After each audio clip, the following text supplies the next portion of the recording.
There's parts 1, 2, and 3. Go check them out. I just snatched up 3 because, I like larger numbers. The root is land. How much land do we own? Land! Well, we were set free, so-called, in 1865. By 1910, the black people who were just set free owned 16 million acres of land in America. Then we built towns on the land that we own. We cut down the trees. We made homes. We were the people that built America for white people. But when freedom came, they didn't want us to be the only artisans, craftsmen, engineers. We like to think about what's gone wrong in our country as a misunderstanding. We have this dialectic of race relations. We need to heal the divide between the races. As though this is somehow natural, as though it was something passive that just, a miscommunication that just sort of happened. But in fact, what we see is policy after policy after policy of plunder, of taking things from black people and giving them to other people. The case for reparations rests on a really, really simple notion. What you have taken should be given back. It's quite simple. It's quite simple. Some 2020 Democratic candidates are touting their support for reparations for slavery. Kamala Harris, Elizabeth Warren, and Julian Castro have all gotten on board with the idea. But before we all jump on the bandwagon, let's take a look at what the actual cost could be using those Pickford payouts to black farmers under the Obama administration. Of course, they were discriminated against by the USDA. Each were given $50,000. It was awarded to over 33,000 farmers or their heirs. So if we apply that same model right now to every black American and people of multicultural who say they have black descendants, then we're talking about $2.5 trillion. We're talking about $2.5 trillion. We're talking about 2.5. Okay. Now do y'all see the agenda? Now do y'all see where this money is at? Now do y'all see where this money has gone? Let's get it together. Let's try to open up our eyes. Do your research on how much money is out here missing right now from the United States. It's just up and missing. Ain't nobody got no money. They ain't cash my hand out. They ain't cash my grandma out. None of my none of my people. You feel me? I'm African descendant. Just do the research. Don't get mad at me. What? Cause I show your hand. You was already showing it. It was already on the table. It's already in the pudding. Do the math. $1 trillion. We're talking about $2.5 trillion. Model right now to every black American and people. Each were given $50,000. It was awarded to over 33,000 farmers or their heirs. So if we apply that same model right now to every black American and people of multicultural who say they have black descendants, then we're talking about $2.5 trillion. We're talking about $2.5 trillion. We're talking about $2.5 trillion. We're talking about $2.5 trillion. We're talking about $2.5 trillion. We're talking about $2.5 trillion.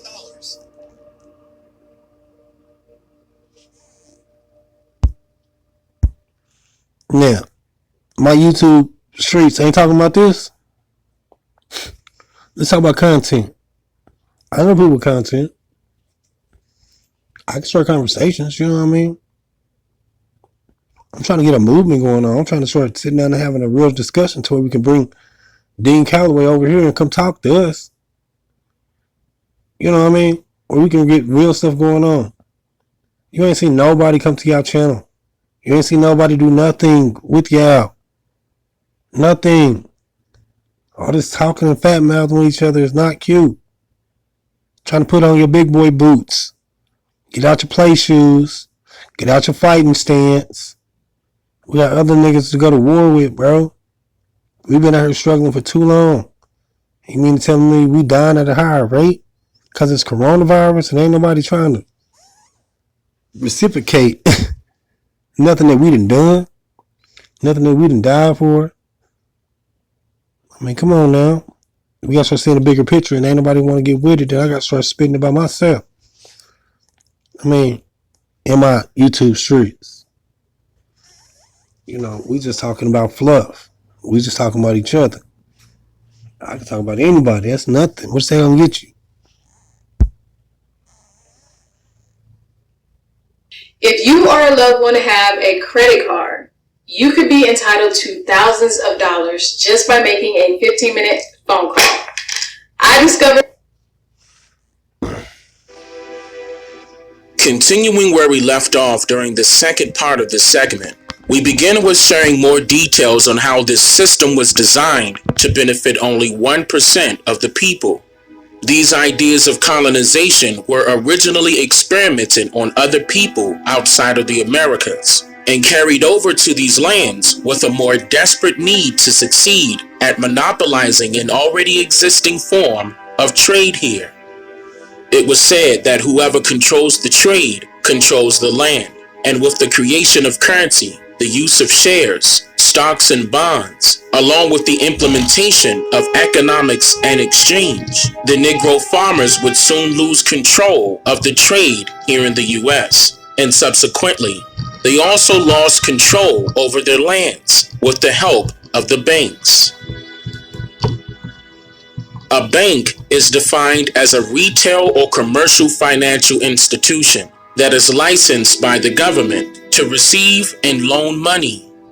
The word bank derives from the old Italian word banca and then the Middle French word ben banque, in which both words are defined as a table, which is why the etymology of the word bank is defined as a money lender's exchange table or a money box. The term money box was the obsolete sense of the original meaning for the word stock, which also meant a subscribed capital of a corporation. In other words, stock was the term used to describe the movable property.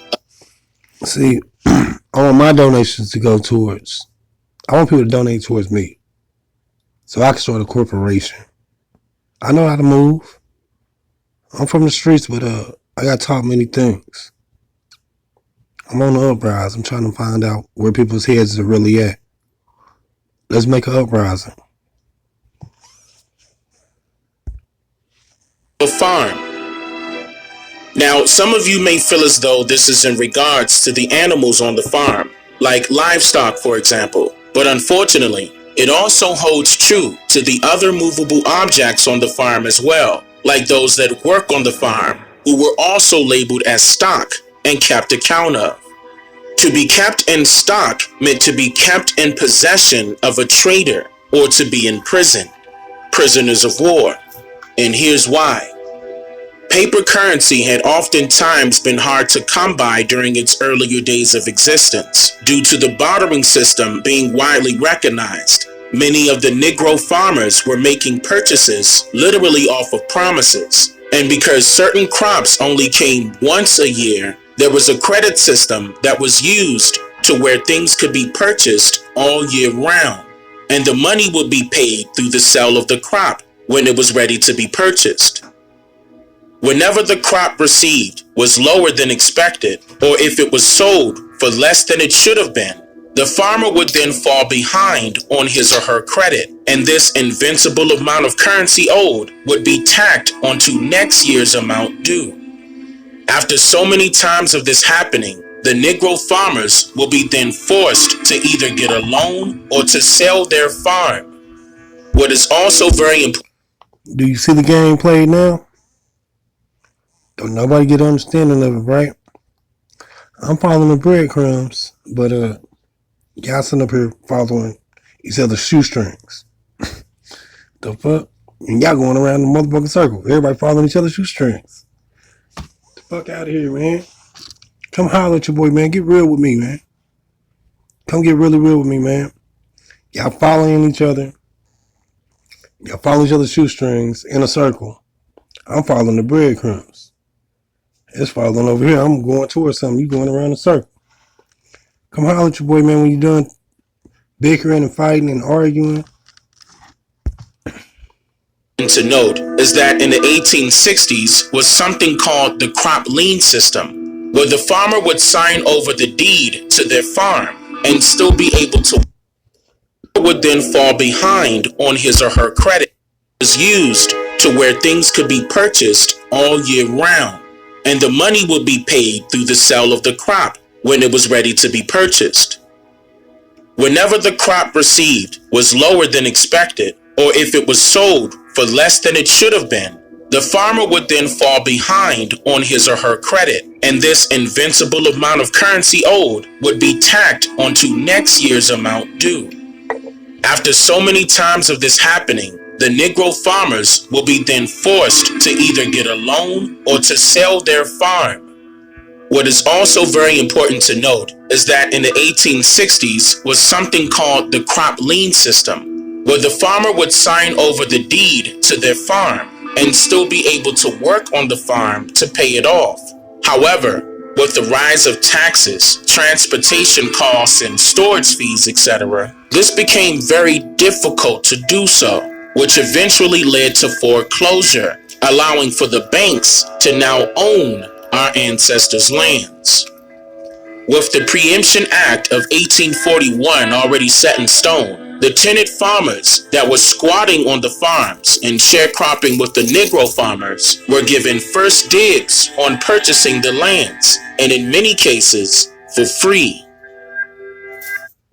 If I don't knock you out when we knuckle up, then the razor come out. When I swing it, you get your uppercut. I grab you by your neck, you get another cut and another cut. It look like the seatbelt won't work in them time. Now, some of you may feel as though this sounds like a fair deal, but what if I told you that these same tenant farmers were already expecting for things to happen the way they did? After being in office for only 3 months as the Vice President of the United States, Andrew Johnson, a racist, bigoted Democrat, became the president immediately after President Abraham Lincoln's assassination.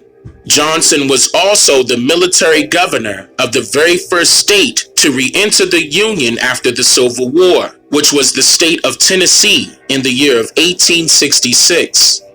Now, according to whitehouse.gov, he used the state of Tennessee as a laboratory for Reconstruction. So, it's no surprise that also in 1866, Johnson sent out a U.S. Department of Agriculture official named Oliver Hudson Kelley in order to survey the South and the agricultural industry, as it was right after the Civil War. And after this survey, Oliver Hudson Kelley responded with the creation of a secret society, very similar to the Masons, but this secret society was formed off of the industry of agriculture. So, with the help of 5 politicians and a banker, Oliver Kelley founded the National Grange of the Order of Patrons of Husbandry in 1867. Grange is an old French word that means granary, barn, or farm. And the term husbandry is defined as someone that manages the conservation of resources, which meant that they were fully intending to take ownership of these farms from the creation of this society. Side note, the etymology of the word bond defines it as a husbandman or householder. The National Grange movement that was said to have been created in order to increase farm profits for farmers, unite Southern and Northern farmers, create co-ops for farmers, and to modernize farming practices. But the Negro farmers were banned from joining this movement.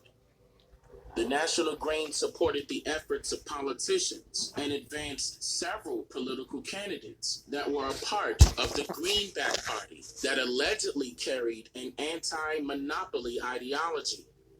The movement encouraged the distribution of greenbacks and worked diligently in order to remove the middleman out of the farming industry, who were the Negro farmers, by playing a key role with the establishment of the farm credit system.